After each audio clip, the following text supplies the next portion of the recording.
ఇదే ఘటన Tenali two town సిఐతో పాటు పక్కనే ఉన్న మరో పోలీస్ స్టేషన్ సిఐ కూడా వీళ్ళను కొట్టిన వారిలో వీళ్ళిద్దరూ ఉన్నారు.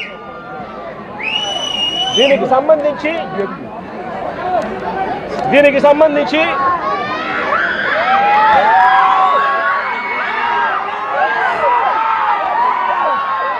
ఆ రోజు అతి కిరాతకంగా నడి రోడ్డు మీద అతి కిరాతకంగా నడి రోడ్డు మీద వీళ్ళ పరువు ప్రతిష్టలను తీస్తూ నడి రోడ్డు మీద అతి కిరాతకంగా పోలీసులు కొట్టిన తీరు ఇది.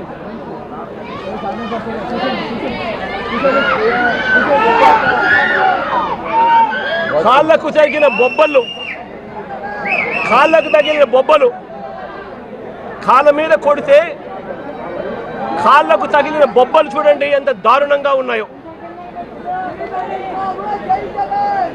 ఇది జరిగిన తర్వాత మళ్ళీ స్టేషన్కి తీసుకెళ్ళి మళ్ళీ 27వ తారీఖున అంటే మరుసటి రోజు మళ్ళీ ఐతానగర్ లింగారం సెంటర్లో అంటే ఇంకొక రోడ్డు సెంటర్లోకి మళ్ళీ రెండో రోడ్ సెంటర్లోకి మళ్ళీ తీసుకెళ్ళి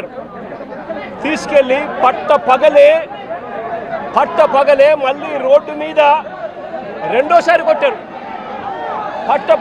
రోడ్డు మీద మళ్ళీ రెండోసారి అతి కిరాతకంగా కొట్టారు. కొట్టడమే కాకుండా 3 రోజుల నుంచి వీళ్ళు స్టేషన్లోనే ఉండారు, వీళ్ళ పోలీసులు అదుపులోనే ఉండారు.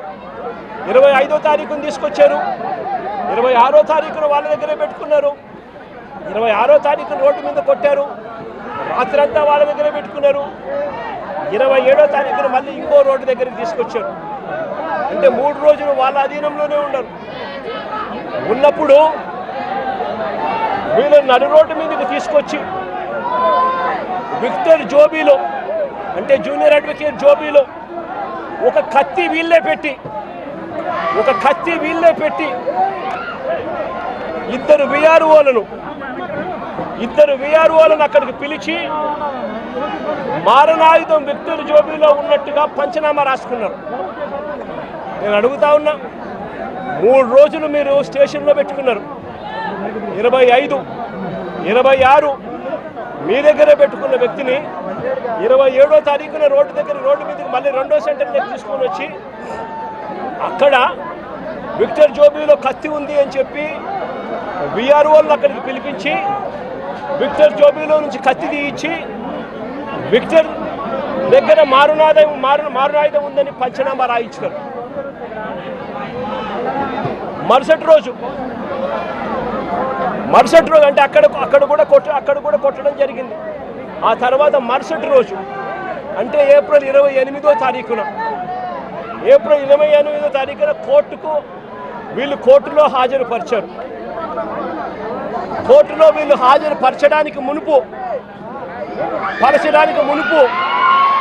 వీళ్ళు డాక్టర్ దగ్గరికి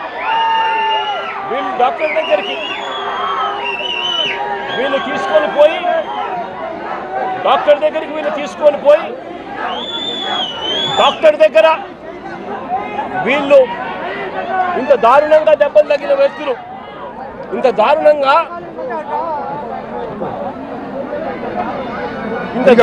కొడితే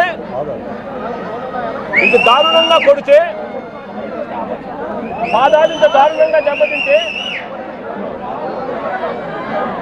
డాక్టర్ దగ్గర ఎలాంటి దెబ్బలు తగలలేదు అని చెప్పి డాక్టర్ దగ్గర వీళ్ళు సర్టిఫికెట్లు తీసుకొని వీళ్ళు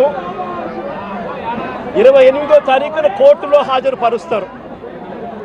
నేను అడుగుతా ఉన్నా, పోలీసులు కొట్టారని గాయాలు ఉన్నాయని జడ్జి గారికి చెప్తే మళ్ళీ ఎస్పీ ఆఫీసుకు తీసుకెళ్ళి కరెంటు షాక్ ఇస్తామని చెప్పి కూడా పోలీసులు బెదిరించారు. నేను అడుగుతా